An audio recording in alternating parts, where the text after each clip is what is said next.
Welcome, ladies and gentlemen. Welcome to the LSE. Welcome to this public lecture. My name's Bhimani. I'm a professor of management accounting here and also director of LSE Entrepreneurship, a new unit. LSE Entrepreneurship is about to kick off, and of course, kicking off means that we have to have an outstanding speaker.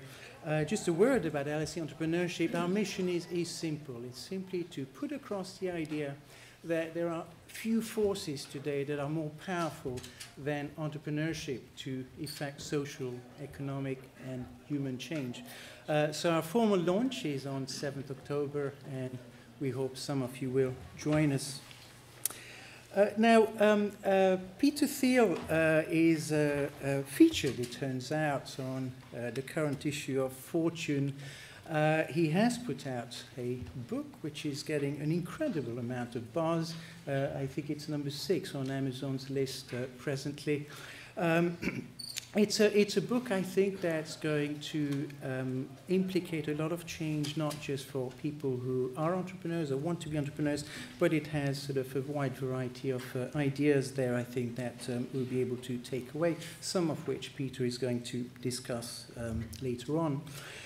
Just by way of introduction then, Peter is an entrepreneur, he is an investor. I think some will also call him a contrarian, others will call him a philosopher. He gained attention initially by attempting to replace the US dollar by starting PayPal. That didn't altogether work out, but he did change the way that payments are made. He did open up avenues for all sorts of small businesses to operate on the internet. After taking PayPal public, he sold the company to eBay and became known as the dawn of the PayPal mafia. The reason for that is that many of his former colleagues started very successful organizations in their own right. So there is SpaceX, and there's Tesla Motors, and there's LinkedIn, and YouTube, and Yelp. Peter himself started Palantir Technologies, a big data sort of analysis firm, very successful in getting national security contracts and starting to, I think, make important changes in global finance and other areas. He was the first outside investor in Facebook, and he continues to be on their board of directors. As a partner at Founders Fund, he attempts to encourage investments that support the next generation of technology companies. Peter started also the Thiel Foundation and the 20 Under 20 Thiel Fellowship, which helps to ignite debate on the difference that might exist between learning and schooling. Some view this as controversial. I would say that if there are LSE students here who end up getting one of these fellowships, then you'll spend less time at the LSE, but you'll go on to do sort of very nice things. Now, despite criticisms of the education bubble, in spring 2012, Peter taught a class in the computer science department of his alma mater at Stanford University. This book has been revised and it's been rewritten, and it is now, in fact, the 0 to 1 book, which Peter is going to talk about. I was in Portugal lying on a beach about 2 weeks ago, and I decided to start reading the book at the start of my holidays, and I have to say it was a big mistake. The reason it was a mistake is that it made me want to sort of take an early flight back home and attempt to go from 0 to 1. There is a Twitter tag for those of you who are interested. I think it's up here. There it is, over there, so #LSE Thiel. If you have a mobile phone, I would ask you to put it on silent. Peter's time is extremely limited today, so we're going to have a short presentation by Peter. We'll then have question and answers. There will be the opportunity for you to, if you want to, purchase a book and having it signed by Peter, but it does have to leave sharp at around a few minutes after 7. So that's when we'll bring the public lecture to a close.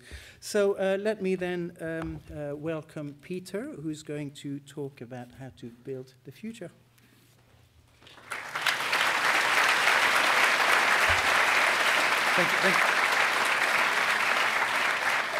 Thank you very much. One of the tremendous challenges in teaching entrepreneurship or in writing a book about it is that there's sort of several different ways people typically do this that I think are actually not all that helpful. One is that you sort of give a lecture or talk about your own experiences. And so I talked to you about what we did at PayPal in 1999, 2000, how we linked email and money together. And these are sort of these idiosyncratic war stories that might be interesting, but don't really help you do anything particularly new in 2014. And then I think the other end of the spectrum is one where you basically treat business as a sort of pseudoscience, and you come up with a formula, and it's like, these are the 5 steps you need to follow, and if you follow these 5 steps, you will build a successful company. And the problem with these kinds of approaches is that every moment in business, every moment in the history of business happens only once. And the next Bill Gates will not build an operating system. The next Larry Page will not build a search engine. The next Mark Zuckerberg will not build a social networking site. If you're trying to copy these people, you're not learning from them. And so there are these sort of fundamentally paradoxical things about entrepreneurship, because the critical thing is always to try to do something new. And that's probably, and these 0 to 1 companies that I describe in my book are these companies that break through and do something new that has not been done before, and that is very valuable for the world and for the people who start these companies. So the sort of the touch point of 0 to 1 is this question of the uniqueness of these businesses, and that's sort of, so that's the thing that one has as a theme running through it. And I try to get at it through these various contrarian questions. One of them is, what great company is nobody building? A second one is, a more intellectual version of it is, tell me something that's true that very few people agree with you on, which is a sort of an interview question I like asking. And it turns out to be a shockingly hard question for people to answer, for I think 2 somewhat different reasons. One is because we've been taught that truth is conventional. Truth is things that a lot of people agree on. And so it sounds already incredibly hard to come up with a truth that no one is aware of or no one suspects exists. But secondly, even more important, it's always a very awkward sort of a question to answer, even if you have some ideas. If you're asking, if I'm in an interview and I'm asking this question, the correct answer is one that the person asking the question will disagree with. If the person who's conducting the interview says, yes, I'd already thought of that, that's a bad answer. And we live in a world in which courage is in far shorter supply than genius, and so there are sort of all these reasons these things are sort of often very underexplored. So my book gives a whole series of these answers that I've come up with over time, things that I believe to be true about business that that most people disagree with me on, and sort of in my opening comments, I thought I would just maybe give three or so major of these themes from my book. The first theme is this idea that and I sort of frame it as and this is probably maybe the single overarching theme is that we think of capitalism and competition as synonyms, and I believe they are antonyms. I believe that a capitalist is someone who's in the business of accumulating capital. A world of perfect competition is a world where all the profits are competed away. So if you want to compete in a crazy way, you should open a restaurant. You will never make any money doing so. And at the other end of the spectrum, what I think everybody who is a founder or entrepreneur should aim to do is build a monopoly. And all the great companies that people have built are monopolies of one sort or another, and I sort of use Google as the extreme example on the other end, where it's an extremely capitalistic company. It makes enormous amounts of profits, and it's so capitalistic because it's had no competition since 2002, when it definitively distanced itself from Microsoft and Yahoo in the core search business. The opening line of Anna Karenina is that all happy families are alike, and all unhappy families are unhappy in their own special way. And I think the opposite is true of business. I think in business, all happy companies are different because they figured out something unique to do, and all unhappy companies are alike because they fail to escape the essential sameness that is competition.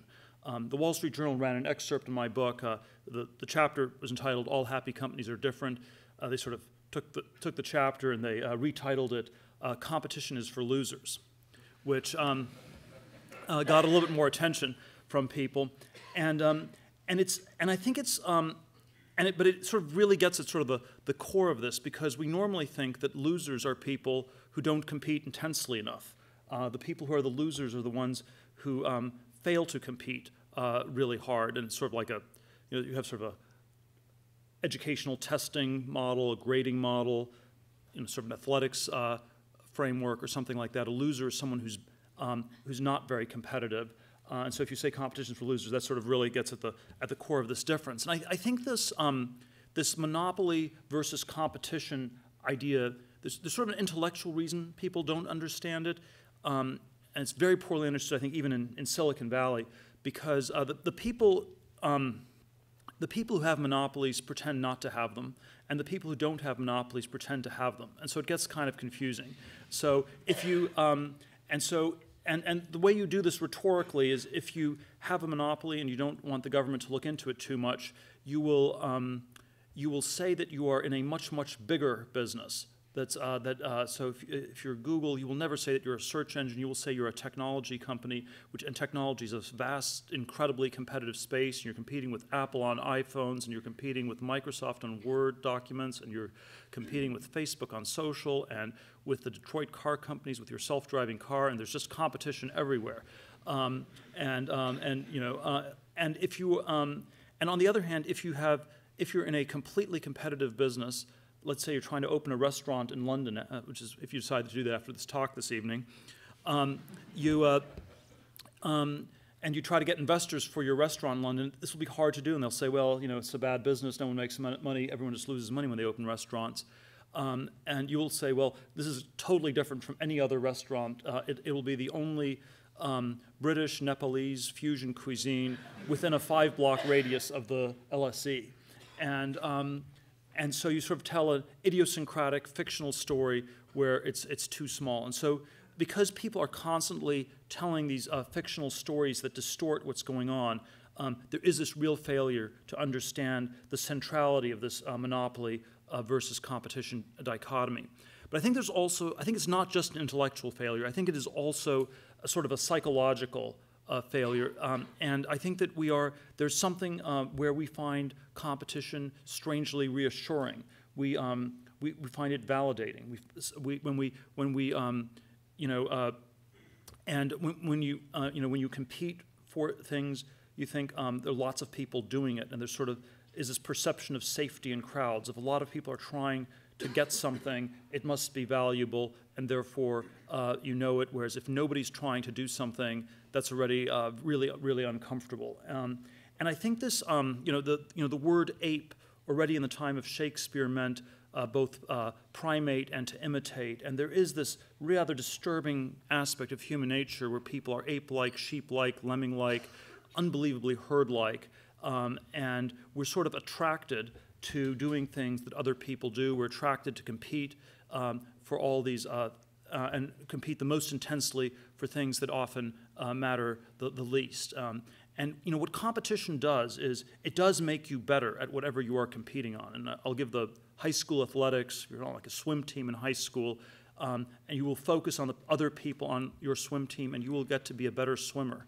But it always comes at the price of losing sight of things that are perhaps more important or more valuable. I think that's always sort of this distortion. There's a classic Henry Kissinger line about his fellow professors at Harvard, where the battles are so intense in academia because the stakes are so small. And you always think, on one level, you think this is a sort of a description of insanity. It's like, why would the battles be so intense if there's so little at stake? But it's on another level, it is just the logic of the situation working its way out. When the differences are tiny, you have to fight incredibly hard to differentiate yourself, and the smaller the differences get, the smaller the stakes get, paradoxically, the more you have to fight to get ahead. And so I do think we should always ask whether it really makes sense to try to go through the tiny, tiny door through which everybody's trying to cram through when there's a giant gate, perhaps just around the corner that no one is even thinking about taking. So second contrarian idea in my book, people think of this question: tell me something that's true that other people don't agree with you on. There's sort of a default bias that this question has been largely answered. We've figured most things out, or if there are things we haven't figured out, they're incredibly hard to determine. And so I sort of give this trichotomy in my book of conventions, things that everyone knows to be true, mysteries, things that are just about impossible to figure out, and then there's the stuff in between which you could figure out, but it's hard to do, and that's a secret. So there's a question: how many secrets are there left in the world for us to discover? And certainly there are certain areas where there probably are not that many secrets left. So if you were living in the 17th or 18th century and you looked at a map of the world and there were these empty spaces on the map, you could become an explorer and you could discover something new on that map. Or if you were living in the 19th century, you could do basic chemistry and you could discover elements and fill out the periodic table of elements. And so in the 21st century, probably geography or basic chemistry are not places where you will discover new things. The fields are done, they're closed in that sense. But there are many other fields, I would argue, that are still quite open and where a lot is left to discover. I think this has certainly been true of the computer revolution for the last 40 or 50 years, computers, internet, mobile internet, where many new things have been found. And I think it could actually also be true of many other areas of technology where I've argued things have been somewhat slower, but they could be a lot faster. So it's not just the world of bits, but also the world of atoms where we could be making a lot more progress. I think one of the reasons people think that there are so few secrets left, or that it's not worth trying to find secrets, has sort of paradoxically to do with globalization. If you're in a world with 7 billion other people, you sort of think, there's nothing I can find. It's like someone else will have already figured it out, or it's impossibly hard. And so it's either the case someone else will have figured out this problem, or it's impossibly hard, and in either case, there's no point in me doing it or even trying. And this sort of becomes a very self-fulfilling way in which people give up and do not try. And I think there is very often these great 0-to-1 companies have some core idea or research program or a set of things that people are really thinking about where they think there is something important they could figure out and understand. At PayPal, we were very focused on the intersection of cryptography and currency. Could you create a new encrypted digital currency? We didn't quite succeed in doing this, but by really thinking about that problem, it sort of focused us on coming up with some creative solutions in the payment space and helped us to build this company. And so I do think there's always this sort of passion for some specific vertical where you think you can discover new things that drives things. And I want to underscore that there are vast numbers of these secrets left to be discovered. It's not the case that all the low-hanging fruit has been picked. Maybe there was never any truly low-hanging fruit. It was always of intermediate height. It was always somewhat hard to figure these things out, but there's a lot like this that can still be done. Let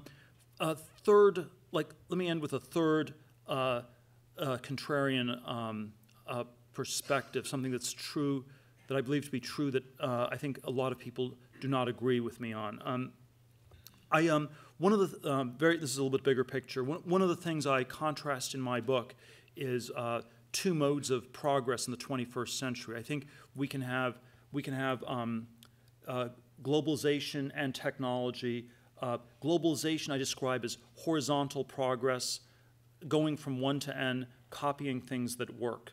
And China is probably the paradigm example of globalization in our world. It's a very straightforward plan that they have for the next 20 years. Just copy things that work in the Western world. Maybe you skip a few steps, but it's very, very straightforward.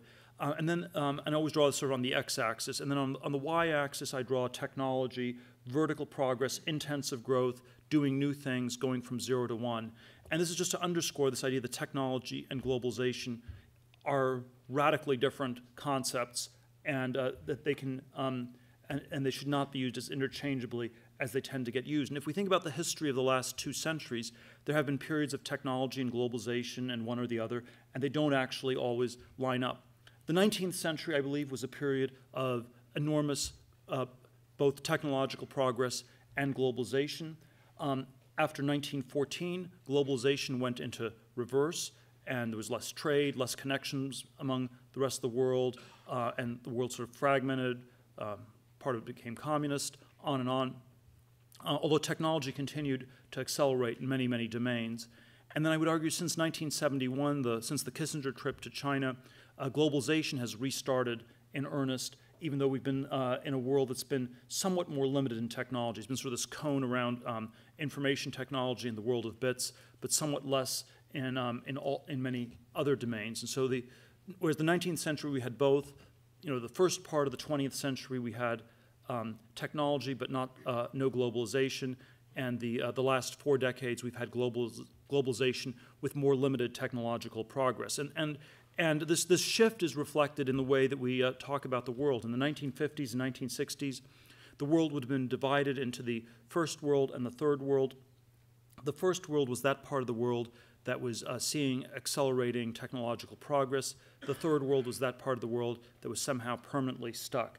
And today we would speak of the developing and the developed worlds. The developing world is that part of the world which is copying the developed world and converging to it, and it is basically a convergence theory of globalization. So this is a sort of developing-developed dichotomy, is a pro-globalization dichotomy. But it is also, I claim, an anti-technological dichotomy, because when we say that we're living in the developed world, we are implicitly saying that we're living in that part of the world where nothing new is going to happen, where it's done, where things are static, where we can expect decades of stagnation in the years ahead. We are saying that the younger generation should expect to have a living standard no better than and maybe worse than their parents. And I think we should, I think we need to resist this idea very strongly. We should not accept this idea that we're living in the developed world. And I think we should instead ask much more forcefully the question of how do we go about developing the developed world. Thank you very much.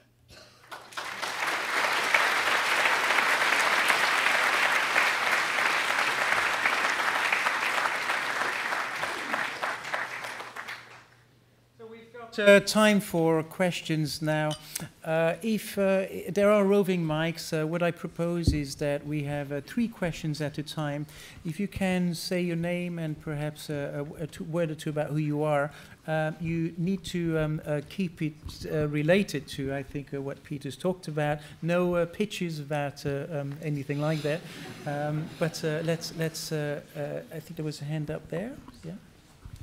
Hi, my name is Reed Roberts. I'm a chemist, so I've done my PhD, so it's not quite as bad as starting a restaurant, but almost. My question is, I think you mentioned Nick Bostrom towards the end of your book. Are there any ideas, sort of 0 to 1 transitions that you think we shouldn't be making? Can you see any that you think would actually be sort of net harmful to the world? Okay, and we'll take, we'll take one here.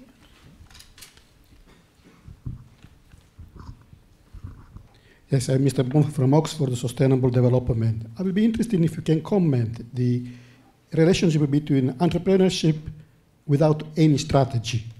So, I mean, you have this type of entrepreneurship, but you need to have a vision. So I'd be interested to know how Palantir is evolved toward, do you have a strategy in developing the Palantir technology? Thank you. Thanks. I think there was one more on that side. Yeah.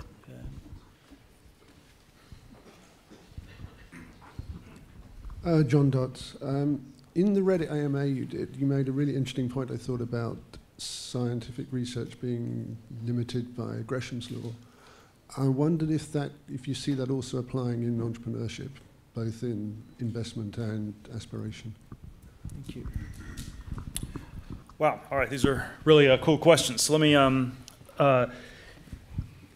let me start with the entrepreneurship without strategy. So I'm a big fan of people actually trying to have some sort of plan for the future, some sort of plan in starting their business and thinking where it goes. When the bias is always not to think very far into the future, because the claim is you can't know anything about the future. And so, and yet paradoxically, if you sort of do a discounted cash flow analysis of any of these companies, most of the value is very far in the future. We did this exercise at PayPal in March 2001. We'd been in business for about 27 months. You had a very high growth rate, pretty high discount rate, but growth rate's higher than the discount rate. And so, so about under sort of most of the models, it sort of showed that about 3/4 of the value of the company came from cash flows in years 2011 and beyond, as of 2001. And that's roughly the math for almost all these tech companies today. If you look at Facebook, Twitter, all these companies, 3/4, 80%, something like that of the valuation comes from money they'll be making in 2024 and beyond. And that's kind of an odd thing, because so to evaluate these businesses, you have to think really hard, will they still be around in 10 years? And so I think one of the systematic mistakes people make is to overvalue growth, because that's what can be measured in the here and now. And they undervalue durability, which is more qualitative, but I think far more important variable. And so it's always very important to think about durability. People always talk about the need to be a first mover.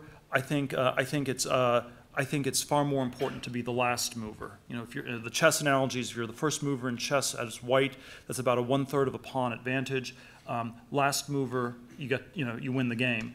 And so it's I think Capablanca, the former world champion, is one who said, you must always begin by studying the end game. So you must think about how does this strategy work in the long run. So I'm always a very big fan of having some account of why a business is not just going to tactically gain some share or some customers, but why it will have sustainably high margins for quite a long period of time. And so I think you always want to have some sort of a plan.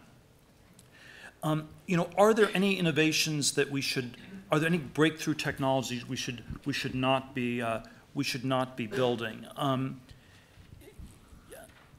There probably are, although my instinct is that we live in a world that is we live in a culture that is a financial and capitalist age, but we do not live in a scientific or technological age. We live in a world that's dominated by hostility to science and technology as is.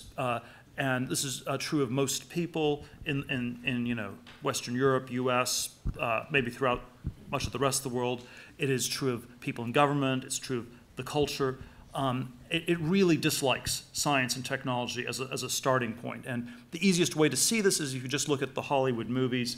They all show technology that doesn't work, that kills people, that's destructive and is terrible.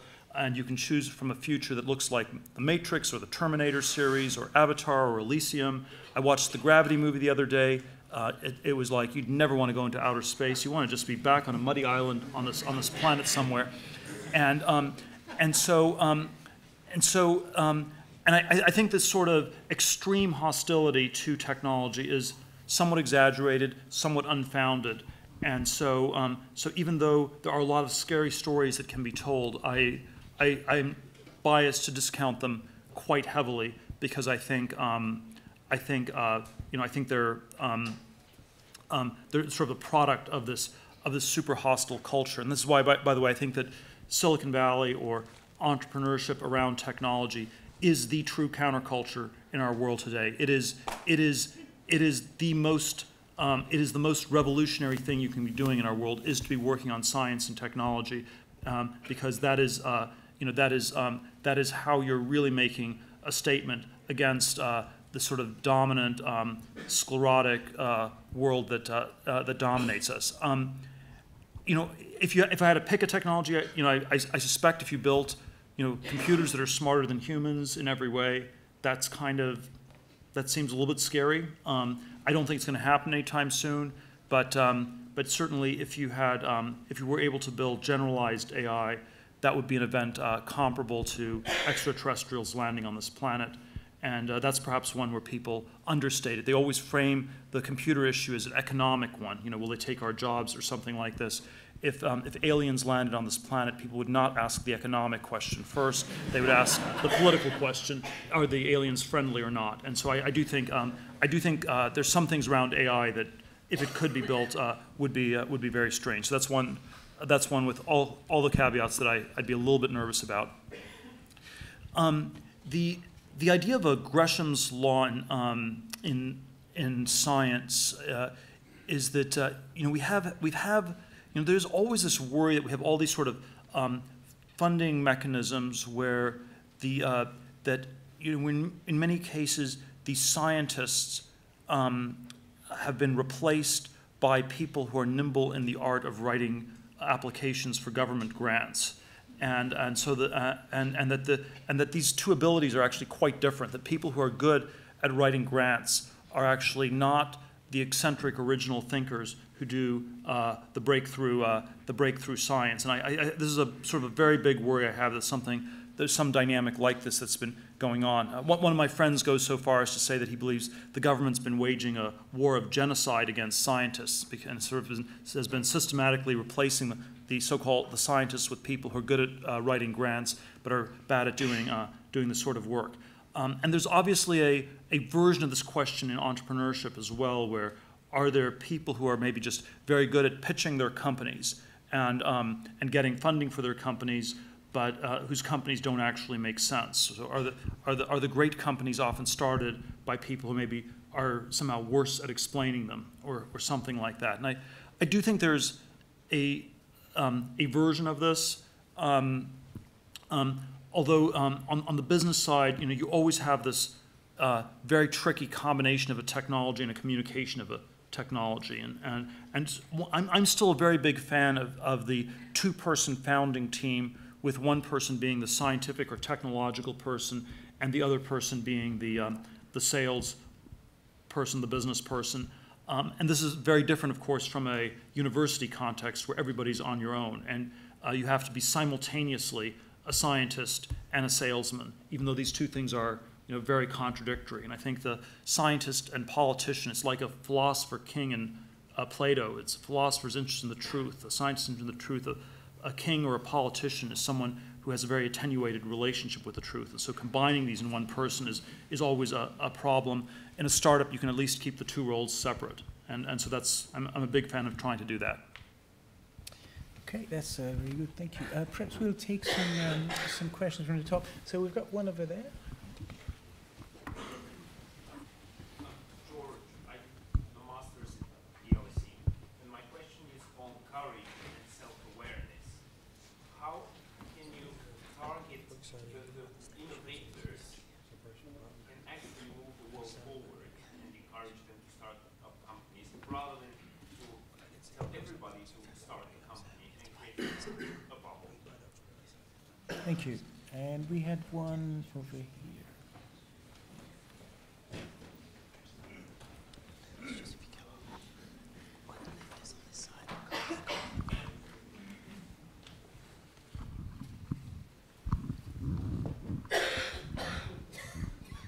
Hi, my name's Andrew. I just wanted to ask, what were some of the most interesting answers to the Peter Thiel interview question that you've heard so far?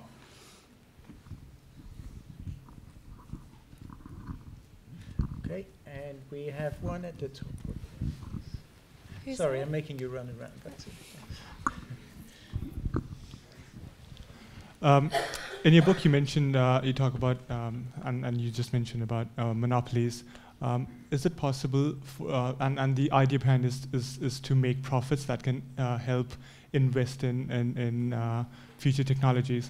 So can companies who make tremendous amounts of profit in a competitive environment or in an oligopoly, such as Airbus or Boeing, and in competition like Apple, can they not innovate? And another one on, do you see any secrets left in the infotech field? Thank you.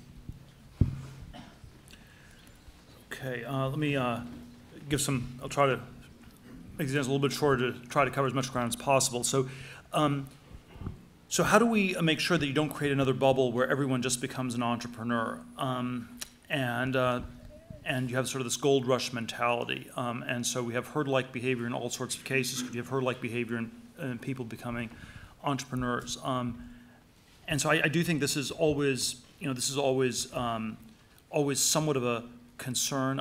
One of my friends I was talking to a few years ago was asking, so what do you plan to do in 5 or 10 years? And it was, it's really clear, I'm going to be an entrepreneur.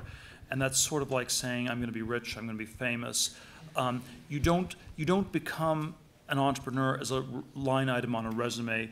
You become an entrepreneur because there's an important problem that needs to be solved, and the best way to solve it is by starting a new company, because it cannot be solved within existing organizations.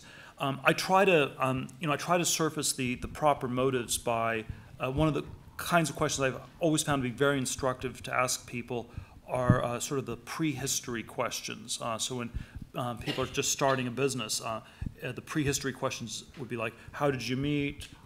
How long have you been thinking about this? Tell me how this sort of came together. A bad answer to the prehistory question is, we met at a networking function a week ago, and we decided to both start a company. That is like saying, we met at the slot machines in Las Vegas, we decided to get married. You might hit the jackpot. It's probably just a bad idea. And the much better answer is, we've been friends for 3-4 years. We've been talking about this a lot, and we're really interested in this, where it's driven not by what the crowd is doing, but where it takes its bearings from some substantive area that you're really interested in. There are surprisingly few good answers to my contrarian question. It's always sort of a very tough one to answer. But I think sort of a category of answers that's at least better than average, and sort of gets you sort of into the A- category maybe, are ones where you acknowledge how your thinking is not that unusual, is maybe not that original. So it's something like, I want to do an education startup because education's important. That's like hyper conventional, horrible answer. Almost all the things that are themes, I'm, by the way, very against. I think education startups are bad. Healthcare IT is bad. SaaS is bad. Big data, cloud computing, that's like totally fraudulent. I don't think anybody even knows what that means. And so the good answers are always sort of very idiosyncratic. But if you say, well, I'm going to start an education software, and I know that everyone's saying the exact same thing as I am, at that point you're already really far ahead. If you realize that you're not original at all, you are actually way ahead of a lot of other people. So a pretty good answer I got along these lines was that most investors always think you should try to buy stocks cheaply, but I think that with a lot of these tech companies, you want to buy the ones where things are the most frenzied, and you're just even more bullish than everybody else. And so you want to be contrarian in a bullish way, not in a bearish way. And my experience, that actually there's a surprising amount of truth to that. The biggest miss I had was not investing in Facebook in the Series B round, which was probably the steepest up round of any company that I've been involved in the last 10 years. And so there is something about when there's real momentum in these companies, people often still underestimate the momentum. So I think that was sort of a very interesting sort of contrarian perspective. So I think there's still enormous amount to do in the IT field. It's been the field that's seen the most progress in the last 40 years, and as a default, I would bet on that continuing. Thank you. I'll take some questions. Yeah. Hi, Peter. You've discussed quite a lot of the obstacles and what holds us back in terms of innovation. So a question rather from a wide perspective. If you were to design a religion that helps us get 0 to 1, what would be the core values? What would be the main narration or the lifestyle model? Or in other sense, do you think that what holds us back in terms of innovations is rather a social kind of a cultural questions than economic questions? Okay, and just two down from you. something not quite like that, but I was going to ask you, what do you think is holding back those really big ideas in practical and physical terms?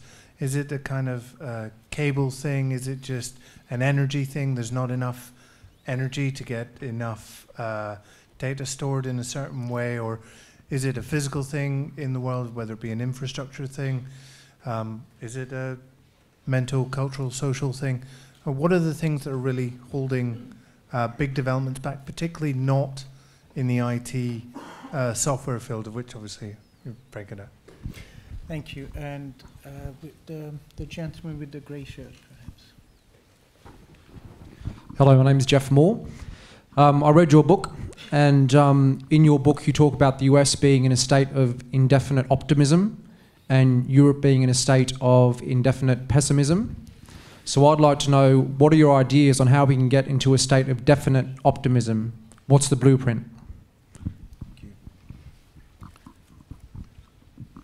All right, so these are all questions of different versions of why what's causing the slowdown, why are we not advancing more quickly, and what can we do about it? I actually think there are sort of like these, I often think there's this trichotomy that one can have. There's a question, has there been a technological slowdown? So what are the facts over the last 40 years? And that's sort of a complicated, long discussion. I think there has been, there's a lot of progress in computers, not a lot elsewhere, but that's sort of what I would say on the what.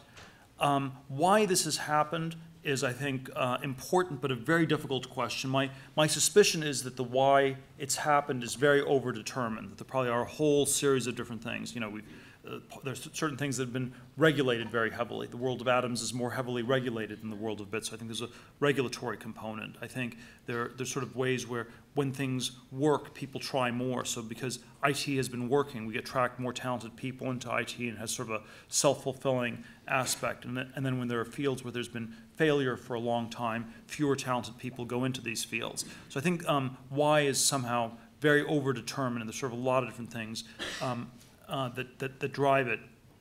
But I think the question of what should be done now is actually quite different from the why one, and you can probably answer what you do now without fully having an answer to the why question. It's sort of like, it's like you're sick. Why did you get sick? What are you going to do? The questions are linked, but you can split those three up. And so I think we can always separate the why, what caused it, from the what do we do. And in fact, I think people often spend too much time on the why questions. It's sort of an excuse for interminable debate, and it prevents you from actually getting to work on solving things. So my basic answer is the way you get back to the future does not involve some sort of massive social transformation or trying to create some new religion or some new political order or anything like that. I think I don't think that's going to happen, and I don't think it's necessary. I think what it involves is you just working on making the future happen and starting this. I had this debate in New York with this left-wing activist David Graeber, who says, we're not going to build bases on Mars until we have a completely new economic system. So you have to sort of have a huge revolution, get a whole new economic system, and then we'll be able to go to Mars and build bases on Mars. And I would say, if you want to build bases on Mars, the way to really start doing is you start by building bases on Mars. And this is sort of what my PayPal colleague Elon Musk set out to do in 10, 12 years ago when he started SpaceX. He started talking to various rocket scientists. How would we get to Mars? What would we do? And then you sort of start thinking about that, and you sort of gradually build a company around that. The SpaceX slogan is Occupy Mars, sort of a little bit different from the Occupy Wall Street movement.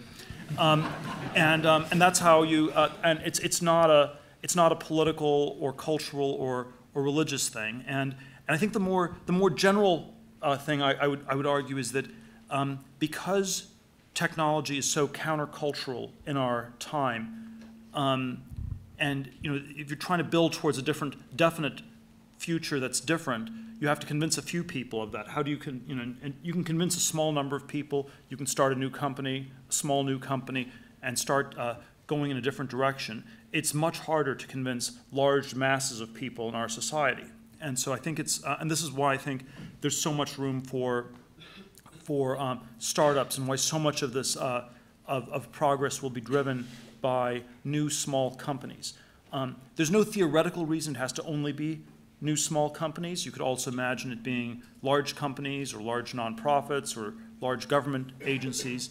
But because we live in a world in which people, by and large, do not believe in the future as a definite concept, that actually limits the ability of large organizations to work towards a definite future. You know, in the U.S. context, it would be impossible for the U.S. government to do a Manhattan Project today.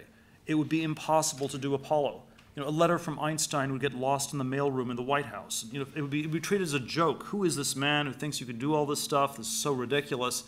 And you would never be able to sort of get the coordination needed to make something like that happen.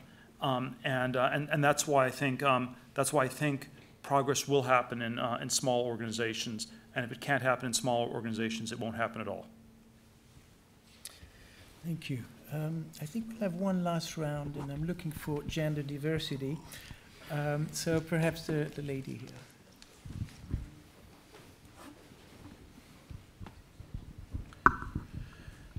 Hi, Nandita Khanna.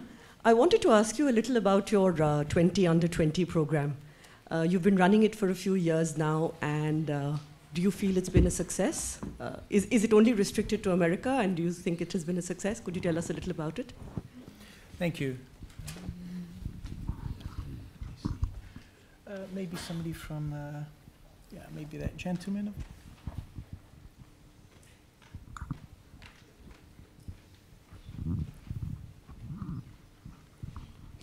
Frederic Matteucci. I just had a question about your value creation very far in the future and how it would apply to your stake in Lyft, because it seems that it would come after all the mistakes that Uber has done, and I would try to understand what makes you so confident that it can be a success where Uber has generated a lot of animosity in Europe and in other parts of the world. Thank you. Maybe that gentleman here.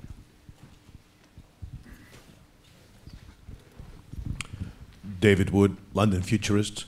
I want to go back to your comment that all we need to do is to just get on and get things started and build a small business, and rather than worrying too much about legislation and regulation. But aren't there examples of companies being unstuck because of regulatory authorities getting in their way? 23andMe, for example, or other medical improvements which aren't allowed to be brought into market because of offending the FDA. So isn't there a role for at least some change in the regulatory environment to enable this entrepreneurial spirit to fly more highly? Thank you. All right. Let's see. Let me start with that last question. So yes, there obviously are all sorts of things you can't do because of the regulatory environment. I think they're quite hard to change, and so we are always very hesitant to get involved in highly regulated industries. I'm somewhat hopeful that the stranglehold the FDA has on progress is going to weaken in the decades ahead, because I think there's going to be more global competition. I think this is one of the really good things of China emerging. I think even Europe as an alternative to the U.S. I think if you have I like a competition between governments always, by the way, and I think that if there is and I think there has been this very odd dynamic where the FDA's had a stranglehold on medical innovation effectively over the whole world, and I think that may be starting to lessen. We have to, however, always also be a little bit careful about. Even though I think the FDA is the worst agency in the U.S., and that's saying quite a bit. We shouldn't always blame it for everything that's gone wrong. I do think that a lot of the medical innovations have not quite worked, have been fairly incremental. There is a question whether the genomic stuff, how well a lot of it actually works, how predictive it is, and so I think even though I think it shouldn't be regulated as heavily, I do think there are, we should always also be pushing for just having much better innovations that simply work. I have to be careful what I say on Lyft and Uber. I'm very biased here since I'm an investor in Lyft. So full disclosure, very, very biased. I think that Uber is the most ethically challenged company in Silicon Valley at this point. And you know, there are sort of all these questions about what kind of behavior is appropriate in business and where you push the line. You know, I'm not sure it will hit the wall in quite the same way in which Napster did in sort of basically going after everybody. But I think that you know, my own sense is that Uber is right on the cusp of pushing the envelope about as far as it could be, and there certainly is certainly one of the dimensions in which you can try to differentiate yourself is to be a more ethical company, and there are cases where that matters a lot. The 20 Under 20 program, I think, is tracking quite well. We're in the 4th year. We've had 83 people started or completed. They've raised about 60 million in venture capital. It's you know, a number of the businesses are starting to track towards you know, Series B, 100 million valuation type rounds, and so I think it's, you know, there definitely are some things we've learned that we're going to be improving in the years ahead. But we've gotten sort of more applicants every year than the past year, and it's really been inspiring, the talented people that it's attracted. You know, it was not really my intent with the program to sort of trigger this much larger debate about the nature of education and what is going on, but I do think it generated a lot of interest because there are these tremendous concerns about what's happening with the university systems, and there's sort of a sense where people are, you know, incredibly heavily vested in this. And I'm on record as saying that I think we have a bubble in education in the United States. We have $1 trillion of student debt, and it is a very tricky question. And you know, and part of the reason we have this bubble in education is because people cannot imagine any alternatives. They can't think of anything else to do. You know, it's like you go to Yale or you go to jail, or, you know, it's just all these different, there's sort of all these different variations like this. So, you know, and I don't actually believe that there will be sort of like a single alternative system in the future. You know, I don't believe everybody should be an entrepreneur. I don't believe everybody should start a business in the 20 Under 20 program. You know, so I think there will be no unitary future. The analogy I've used is I think the universities today are in a crisis that's maybe comparable to that the Catholic Church faced, say, 500 years ago. It's a sort of a universal form of knowledge. It's somewhat homogenous. You know, there are some small differences between people in different places. There were differences between the Franciscans and Dominicans, and they had all sorts of debates. And you have this sort of priestly or professorial class that is costing more and more. There's sort of an indulgence set of systems that were set up, and you're basically told that you know, the only way you get saved is you know, through the Catholic Church, or the only way you get saved today is by getting a diploma. If you do not get a diploma, then you will go to hell. And I think the somewhat disturbing message that I have is that like that of the 16th century reformers, is that you know, there is actually no institution that will save you, and that you have to figure out how to save yourself, which is not a message people want to hear, but that's probably that's sort of what I think people will understand that clearly in a post-education bubble world. Thank you, Peter. I think we'll have to close now. Peter's on a very tight schedule. I'm sure you'll join me in thanking him for his ideas.